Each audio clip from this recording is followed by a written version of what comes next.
When the Coast Guard called me just past midnight asking why my boat, the Lucky Escape, was drifting 5 miles off the coast, packed with drunk strangers dancing on deck, I thought it had to be some kind of joke. "I'm sorry, what?" I managed to say, sitting up in bed, still foggy and jet-lagged after flying home from a week-long business trip in Seattle. "Sir," the officer continued, "your registered vessel was just boarded. No life jackets, unlicensed alcohol, and not one person on board holds a boating license. We need you to come to the marina right away." I threw on jeans, grabbed my keys, and bolted out the door, my heart thudding like a war drum. My boat, my boat! I'd locked her tight before leaving. The gate to my private slip secured with a coded latch, cameras armed, everything sealed.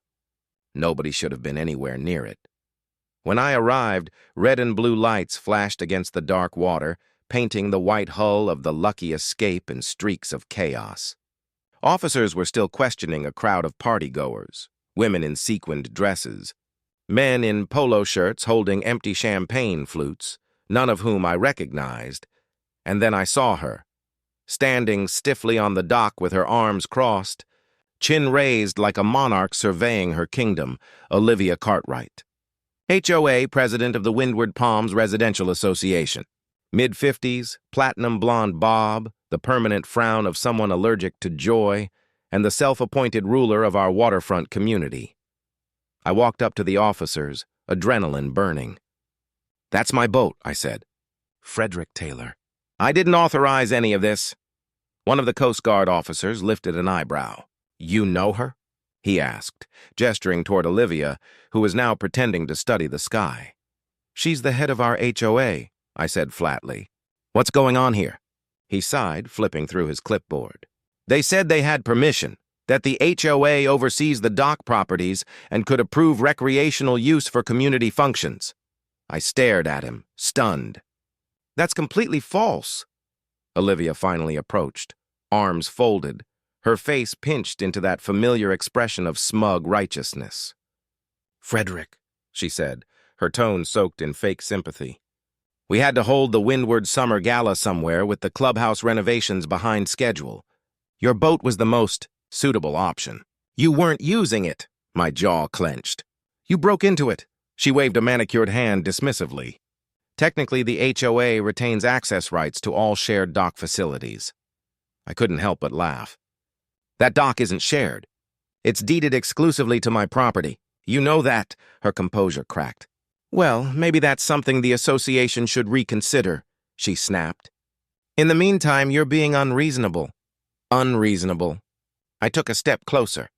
"You trespassed, hosted an unlicensed party, violated federal maritime law, and dragged the Coast Guard into this circus. And you're calling me unreasonable?" Before she could reply, the officer stepped between us.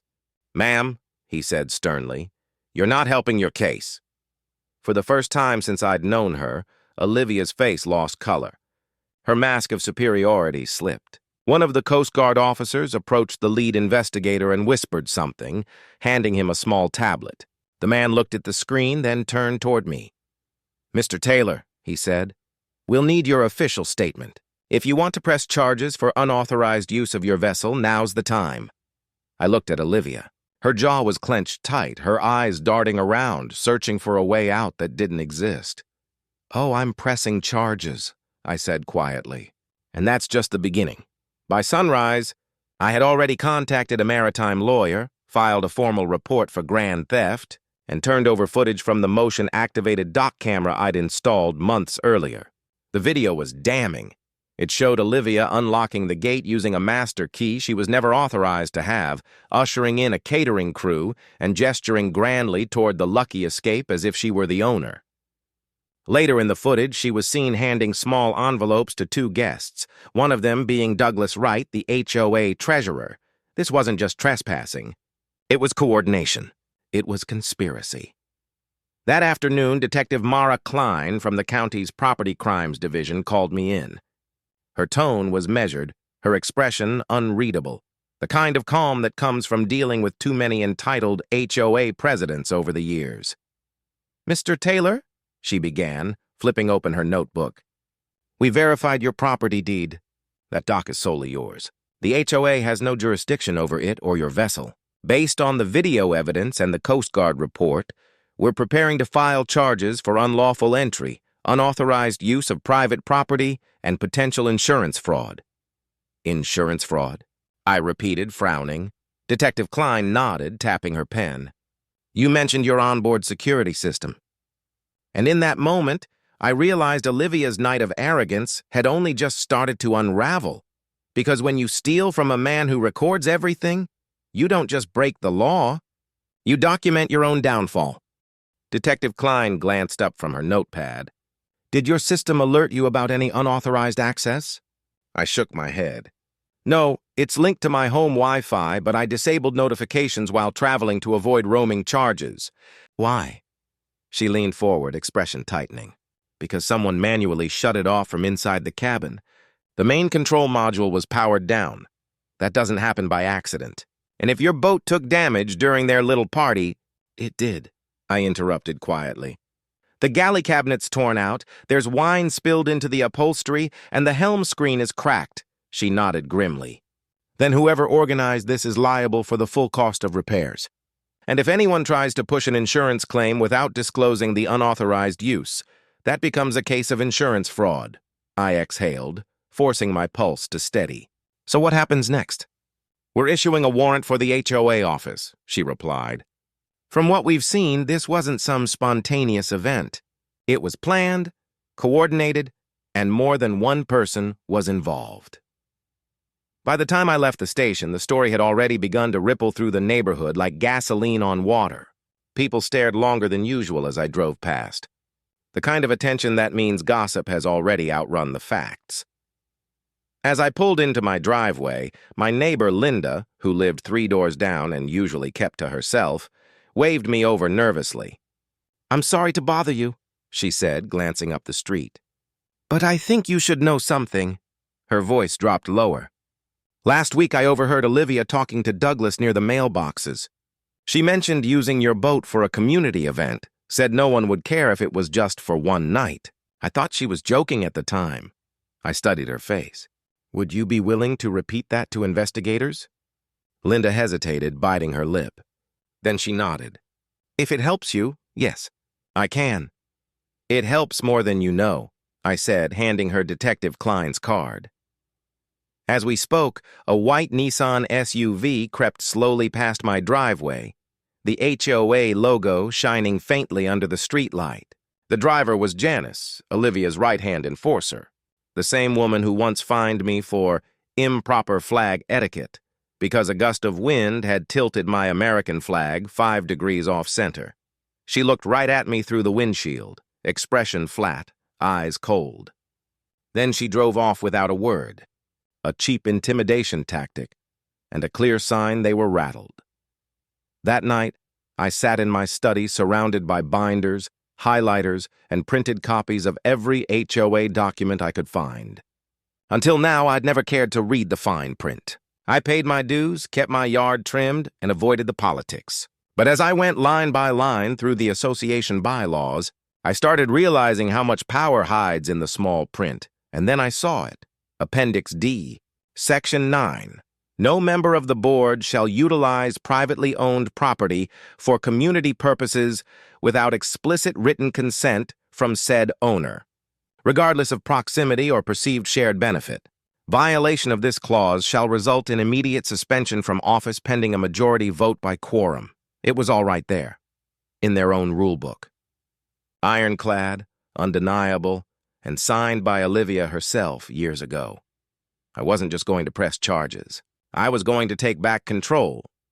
The next morning, I began collecting signatures for a special meeting, something any homeowner could demand with support from at least 10% of the community. By noon, I had double that, 20 names, each one written with quiet resentment. Most residents hadn't liked Olivia for years, but they'd tolerated her, the way people tolerate a bad manager because it's easier than confrontation. She kept the lawns manicured, the gates functioning, the newsletters flowing. But now, after she'd turned the neighborhood into her personal playground and dragged the Coast Guard into it, even her supporters were turning their backs. By mid-afternoon, I got a call from Detective Klein. "We've served the warrant," she said. "Olivia and Douglas are both under investigation. You might want to check the HOA office." When I pulled up an hour later, the scene looked almost surreal. A county patrol car was parked outside the beige stucco building that had once been Olivia's kingdom. Two deputies stood by the door while another carried boxes of files out to a van. Through the office window, I caught a glimpse of Olivia herself, sitting rigid in a plastic chair while an officer flipped through a stack of folders in front of her. For the first time, she wasn't barking orders or pretending authority. She looked small, trapped, powerless. And in that moment, I realized something. This wasn't just about a boat anymore. It was about accountability, the kind people like Olivia never expect to face. Detective Klein emerged from the HOA office carrying a sealed evidence box and a laptop, followed by another officer who locked the door behind him. Olivia wasn't there. According to the deputies on site, she'd left town earlier that morning, something about a wellness retreat in Arizona. Coward. But her sudden disappearance didn't stop the investigation. Detective Klein confirmed they'd uncovered a series of emails between Olivia and Douglas, outlining what they called a creative reallocation of underutilized residential assets. The thread went on to describe how they could justify the boat party as a sanctioned community event to avoid liability. In one message, Douglas had typed, "What if he finds out?" And Olivia's cold reply came right after, "Then we call it a misunderstanding. He's reasonable." I printed that email. I wanted every resident to see it. By Friday, the emergency HOA meeting was scheduled for Saturday evening at the community center. The rumor mill had reached full capacity. Everyone in Windward Palms had heard the story. Some from gossip, others from the police presence near the HOA office. Several neighbors reported finding leftover trash from the gala stuffed into their personal bins. Olivia had apparently ordered cleanup crews to scatter the debris across the neighborhood to hide the evidence. When I arrived that night, the hall was packed. People stood shoulder to shoulder, folding chairs dragged from storage, the air heavy with anticipation. The fluorescent lights flickered overhead. Even longtime residents who rarely attended meetings had shown up. Douglas sat near the front, pale, perspiration beading on his forehead. He looked like a man waiting for a verdict he already knew was coming. I stepped up to the podium, unrolled the petition, and laid it on the secretary's table. "My name is Frederick Taylor," I began, my voice echoing slightly. "I'm the legal owner of 14 Windward Bay and the private dock adjoining it. As of Tuesday evening, my property was entered without permission and used for a private event organized by this board." A low murmur rolled through the crowd. "I've filed criminal charges with the county sheriff's department," I continued. "The evidence I've provided proves intentional trespass and misuse of private property." I held up the printed email. This came directly from the HOA's own server. It demonstrates planning and intent. There was no misunderstanding. Gasps rippled across the room. A man in the back shouted, "She spent our dues for that party?" "Yes," I said flatly, "and the bylaws are clear. Appendix D, Section 9 states that any board member who uses private property without consent is subject to immediate removal. I've met the petition threshold. I'm calling for a vote." Douglas tried to speak, but the secretary, Ruth, one of the longest-serving members, cut him off. "We'll proceed to the vote," she said firmly. The roll call took nearly 20 minutes. People stepped forward one by one, signing their names, whispering among themselves. When the final tally was announced, it wasn't even close. 64 in favor of removal, 2 opposed, 3 abstaining. Ruth stood, voice shaking slightly but resolute. "By majority vote, Olivia Cartwright is hereby removed as president of the Windward Palms Residential Association effective immediately. Her membership privileges are suspended pending the outcome of ongoing criminal proceedings." Applause erupted. Some residents cheered, others simply clapped in relief. A few shouted, "Finally!" I didn't celebrate. I gathered my papers quietly and walked outside into the salt-tinged evening air. The night breeze felt like a reset. Cool, clean, final. Olivia hadn't yet faced the real consequences, but her carefully built empire had cracked wide open, and I wasn't done exposing it. 2 days later, I was summoned back to the station, this time not by Detective Klein, but by a federal investigator from the Department of Homeland Security. That got my attention. I expected to answer a few follow-up questions about the Coast Guard incident. Instead, I found myself staring at something far larger than any HOA squabble. Agent Rafael Mendoza greeted me in a quiet conference room. Mid-40s, sharp suit, sleeves rolled up, eyes like glass. "We've been tracking financial irregularities tied to several waterfront communities in this area," he said, sliding a folder across the table. "Your HOA and its former president surfaced in that investigation about a month ago." Inside, the folder were printouts, bank records, association ledgers, and a guest manifest from the party on my boat. 2 names at the bottom were circled in red. "I don't recognize these," I said. "You wouldn't," Mendoza replied evenly. "They're aliases used in a multi-state wire fraud operation. We believe Olivia Cartwright was laundering money through a shell nonprofit she created, something called the Windward Coastal Enrichment Fund." I blinked, struggling to process it. "You're saying the HOA was a cover?" "Partly," Mendoza said. "Most residents had no idea, but Cartwright and a small group inside the board redirected association funds, supposed landscaping upgrades, dock maintenance, clubhouse expansion, into offshore accounts. The fake nonprofit gave them the paperwork to make it look legitimate." I leaned back, stunned. "And that party?" "The gala," Mendoza said, "was arranged to impress 2 out-of-state buyers involved in property deed fraud. Your boat provided a neutral venue, no HOA surveillance cameras, no official records. They didn't realize you had your own security system running." A grim smile crossed my face. "So that footage sped things up?" "It did," Mendoza confirmed. "Thanks to your video, we secured warrants for everyone involved." He flipped another page. "Douglas Wright tried to board a flight to Panama yesterday morning. He's in custody. Janice Leland and Peter Menn have been subpoenaed. Olivia's still at large, but she's not in Arizona. She lied. Her phone was traced to a private airstrip outside Charleston. She's using a false passport tied to one of her shell companies. If she crosses certain borders, extradition gets messy." My throat tightened. "How much did they steal?" "Just under $3 million, Mendoza said flatly. "Over 6 years, all siphoned through inflated invoices and bogus community grants. Homeowners didn't question it because she distracted them with petty fines and over-the-top rule enforcement." I nodded slowly. "Until she chose the wrong target." Mendoza folded his hands. "We're coordinating with the Attorney General's office. Federal charges will be filed this week. We'll need your continued cooperation." "You'll have it," I said. That evening, as I drove back into Windward Palms, a small crowd had gathered near the marina gate. Someone had taped a printed news headline to the HOA bulletin board: "Local HOA president under federal investigation for fraud, theft, and conspiracy." Below it, in thick black marker, someone had scrawled, "So much for the summer gala." Neighbors stood reading in stunned silence, Linda from up the street, the Danilos from the corner, even old Mr. Roth, the retired firefighter who always swore he didn't get involved in politics. He was holding a clipboard now.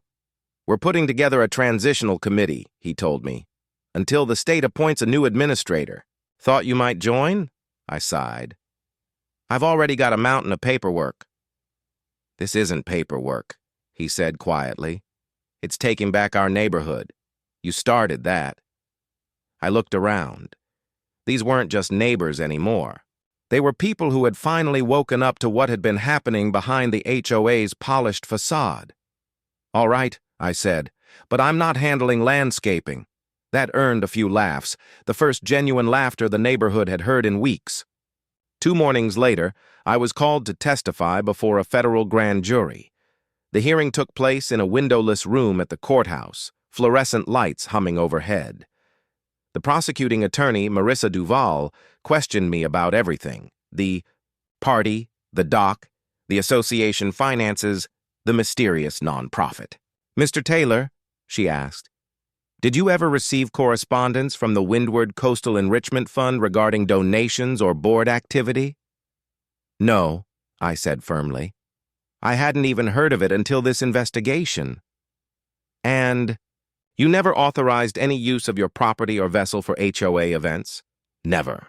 She nodded, satisfied, while the jurors scribbled notes. When it was over, Mendoza met me outside the courtroom, extending his hand with a quiet, knowing look.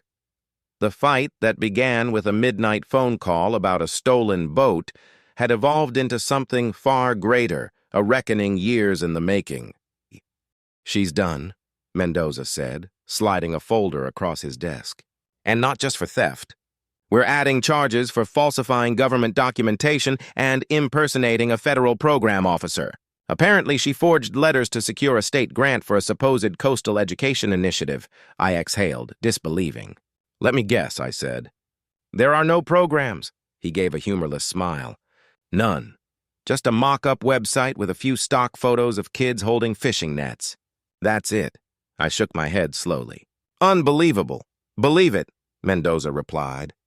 "I've seen HOA presidents misuse funds before, but this is the first time I've seen one try to launder money through a boat party."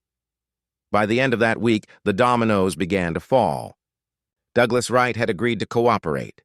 In his plea deal, he admitted to years of falsified invoices, including one for a non-existent seawall inspection that had netted them $50,000 in a single day.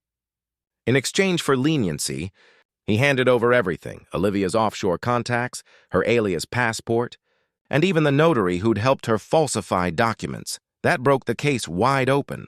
The state froze all HOA-related accounts. Every contractor linked to the fraudulent invoices was blacklisted pending investigation. Windward Palms was placed under temporary court conservatorship, and a forensic accountant was assigned to unravel the financial chaos Olivia had created. Meanwhile, the Lucky Escape sat in dry dock undergoing repairs. The Coast Guard had officially cleared me of any responsibility, but the damage to the vessel was extensive. Someone had attempted to install a champagne cooler by drilling into the hull. Another guest had clogged the plumbing by flushing plastic cups down the head, bursting a pipe. The galley was a wreck. Upholstery stained, panels cracked, navigation screens shattered. I paid out of pocket to start the restoration, knowing the insurance would reimburse me later.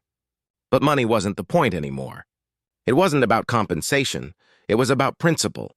I wanted every future HOA official, every petty tyrant with a clipboard, to think twice before crossing someone's boundary and calling it community management. A few evenings later, while reviewing financial statements for the civil suit I planned to file, my phone rang. Mendoza's voice came through. "We got her." "Where?" I asked. "Grenada. She was trying to board a yacht registered under one of her fake companies. The Coast Guard flagged the vessel. She's being extradited within the week." I paused, staring at the blank wall of my study. "Was she alone?"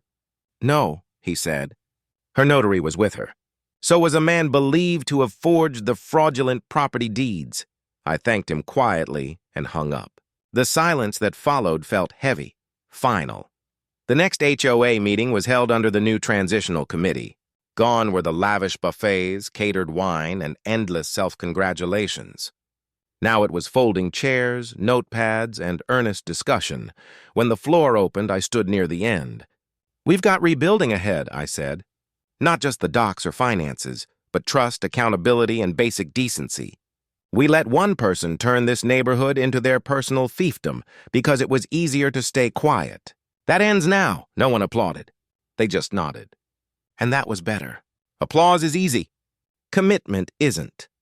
For the first time, I believed the residents of Windward Palms were ready to take ownership of their community again.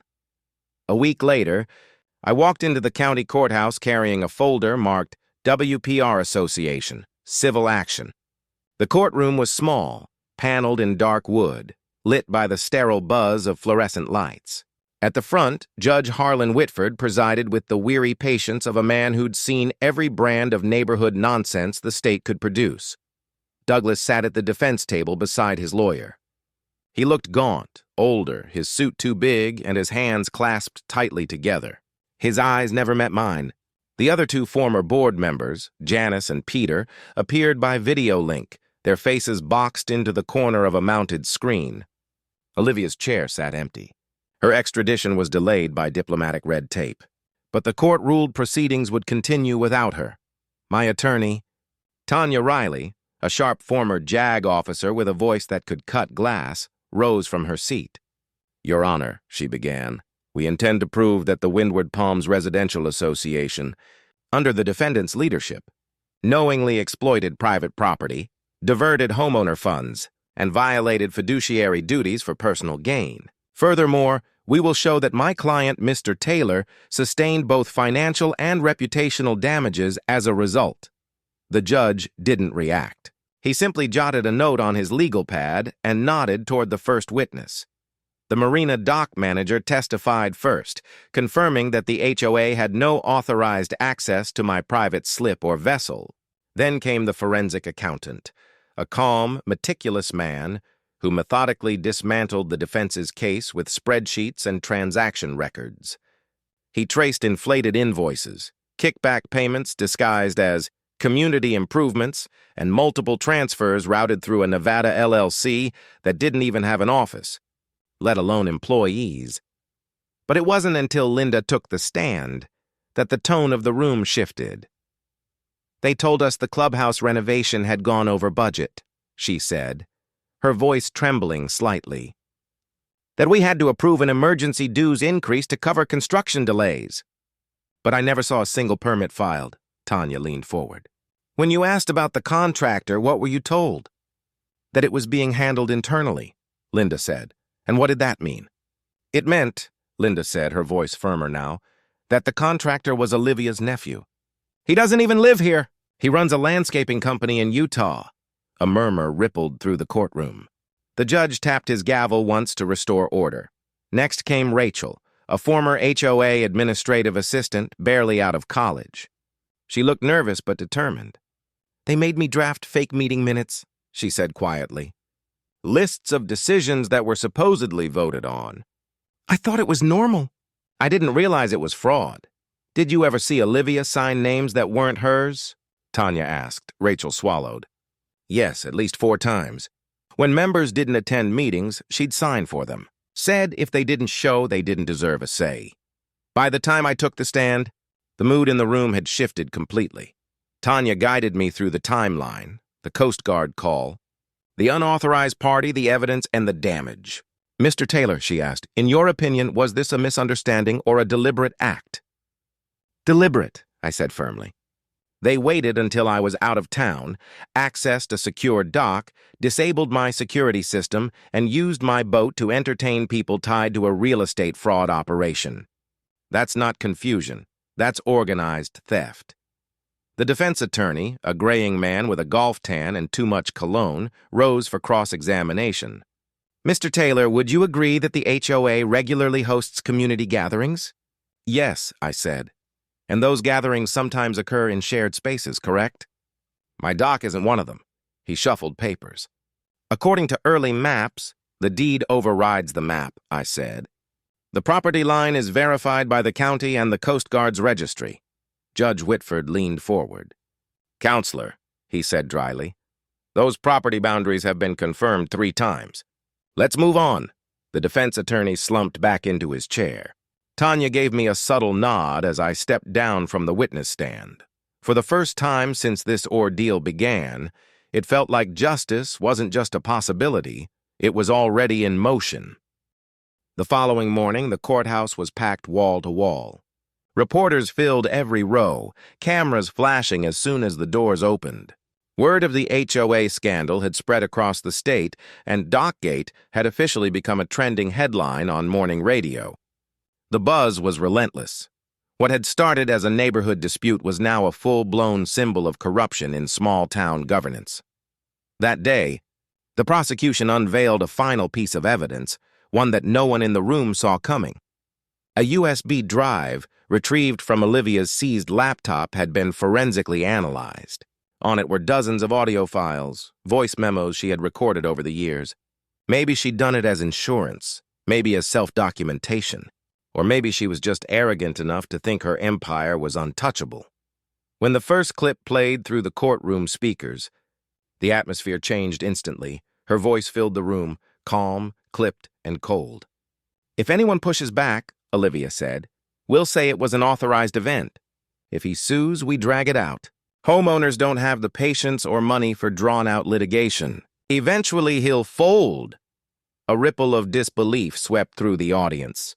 Judge Whitford raised his hand and motioned for the playback to stop. He adjusted his glasses and turned toward Tanya.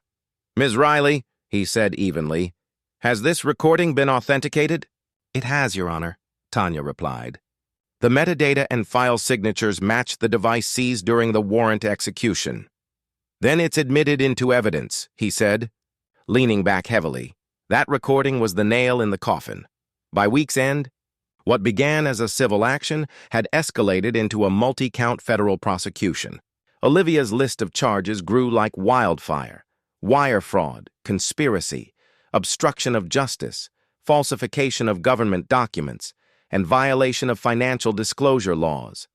The court immediately froze all her known assets under the RICO statute. Her accounts, vehicles, and even her vacation properties were seized pending restitution. Douglas's deal didn't hold either. Investigators uncovered a second shell company he had failed to disclose, one that funneled payments through fake maintenance contracts. His plea bargain was revoked, and he was remanded for sentencing alongside the remaining co-defendants. On the final day, Judge Whitford delivered the ruling. His tone was sharp, deliberate, unflinching. "The Windward Palms Residential Association," he declared, "is hereby dissolved. All remaining funds, assets, and recovered property are to be transferred into a restitution trust for affected homeowners. The defendants are to be held jointly and severally liable for damages incurred." That was it. The HOA that had once ruled over our waterfront community with arrogance and intimidation ceased to exist in a single order. For me, the Lucky Escape was more than just a repaired vessel. It was a symbol of everything that had been taken and then reclaimed. The court awarded full compensation for damages and repairs, along with additional punitive restitution. But the real victory wasn't monetary. It was systemic. The county commission issued an immediate reform mandate for all coastal residential associations. Every HOA would now require mandatory third-party audits, transparent budgets, and rotating compliance officers with no financial ties to the board. Accountability had finally reached the places that had long hidden behind bureaucracy and clipped hedges. Windward Palms, once synonymous with control and conflict, was finally free. Outside the courthouse, I stood beside Tanya as reporters packed up their gear. News vans hummed in the parking lot while photographers snapped their last shots. Tanya crossed her arms, squinting into the late afternoon sun. "Did you ever think it would end like this?" she asked. I shook my head. "Honestly, I figured the worst I'd get was a warning for leaving my trash bins out too long. Not a federal RICO case." She laughed quietly. "Well, thanks for dragging me into it. This one's going in my career scrapbook." A few weeks later, life began to settle again. No hearings, no subpoenas, no legal filings, just the quiet hum of normalcy. I decided to host a small barbecue, nothing formal. No committees. No speeches. Just neighbors. Mr. Roth showed up with ribs that smoked half the yard. Linda brought her famous lemon bars. The Danillos, who'd once thought about selling their house, stayed until long after dark. Kids ran barefoot through the grass while the smell of grilled food and sea air blended together. For the first time in years, Windward Palms felt like a neighborhood instead of a battlefield. As the evening faded, I walked down the familiar path to the dock. The sun hung low over the water, streaking gold across the bay. The Lucky Escape waited there, her paint pristine, her deck spotless, her name glinting in the last light. I stepped aboard and sat at the helm, the quiet lapping of waves against the hull filling the silence. The engine stayed off. I didn't need the sound, no more threats folded into envelopes, no more citations disguised as neighborly concern. No more unauthorized parties pretending to be community gatherings, just stillness, water, wind, and the peace that comes when the noise finally stops.